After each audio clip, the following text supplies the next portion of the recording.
Nínú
Mrs. Florence Àbíyẹ Òjó tó jẹ́ ọmọ Ọdẹ́yẹmí. Ó yá kí n wá bá ọ délé àwọn bàbá rẹ̀. Àbọ̀ ọmọ pé Ìgbólé Èkìtì níṣẹ̀lẹ̀ àwọn bàbá rẹ̀. Ó ti yá kí n wá bá ọ délé. Ọmọ olókè ọjà Abẹnimẹ́mú. Ọmọ olókè ọjà Erúkèyú. Òkè ọjà Lúlé Uṣu. Kán ọmọ kan mẹ́ra kankan rébẹ̀ torí kú uṣu kẹ̀kẹ́ mọ́ bá àtàtàrà Lúgbólé. Ọmọ alábàátẹ́dùn rọ̀rọ̀ jiyọ̀. Àbàtẹ́ ulera dùn omi jẹgbẹ́. Àbàtẹ́ ulera dùn mẹ́ẹ̀tún wíyọ̀ ká. Bébí ni wọ́n pò kì ilé àwọn bàbá rẹ̀. Òṣìbẹ̀rà ọ̀pọ̀pọ̀ ẹja.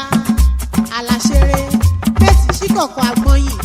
Èjìdúró ẹja nù pápá ọ̀bọ̀kọ̀ lálábàtẹ́. Ọmọ òkúrú kóró. Ó gúnrọ̀kẹ́ ó pọ̀nà. Ọ̀ni orojú. Ọmọ aláyẹ̀rẹ̀ òkòkò kùlùgbé kùlùgbé. Ọmọ olúkòkò onyúgbò èdò.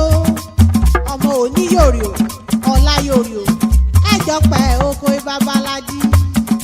Ọmọ wọn ní Ìgbólé Èkìtì. Ọmọ Ìgbólé odò ọ̀bàlẹ̀ ṣe ó.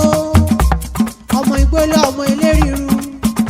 Ọmọ aládàká àjèjì kẹwẹsẹ̀. Àjèjì kan bá wẹsẹ̀ níbẹ̀ adẹ́ni ẹbọ. Ọmọ olúrárá àgbàgbà sílẹ̀. Ọmọ òyìnbìrí gòkè làgbé. Bébí ni wọ́n fò kì í tẹ ẹ̀yìn. Jẹun tún bá ọ délé ọkọ rẹ̀. Aya pásítọ̀ Oyèdépò Oyètòrò. Ìfọ̀n Ọ̀ṣun níṣẹ̀lẹ̀ olówó orí rẹ̀. Ọmọ Olúfọ́n Adé. Ìfọ̀n òròlú ọmọ Akẹ́láwẹ̀. Ọmọ àtòkò Yorùbá rúbọ. Ọmọ agúnyán tó kò bọ̀ wálé. Ṣébẹ̀yìn lọ́mọ aládé ṣẹ̀ṣẹ̀ fún nílé ọkọ rẹ̀. Ọmọ àtẹ̀gì gbígbẹ́ kò ṣòde. Kò tẹ́ gbogbo ọ̀nà ṣóbí ṣùrù láwẹ̀. Ọmọ òṣèkúta kóbó tòró. Ọmọ mo ní ọmọ ọjà tẹ́wọ́ lẹ́kọ̀ọ́ nílé wo ọjà lánìkù. Àbọ̀ ọmọ pé ni wọ́n pò kì ilé ọkọ rẹ̀. Oyè Amọ́rí o lórúkọ lọ́rùn ọba. Owó dàgbàdògbò sórí oyè yìí. Chief Mrs. Esther Arinola Oyètòrò. Ìyálóde ìjọ ti Our Saviour's Anglican Church Ìgbólé Èkìtì. Àsìkò tó joyè yìí. Òrèrè gbogbo yọmọ pọ̀ sí fún ọ ní lórúkọ lọ́rùn ọba. Àwọn ọmọ ìyá rẹ̀ wọ́n ní àwọn bá ọgbó lọ́rùn ọba ga.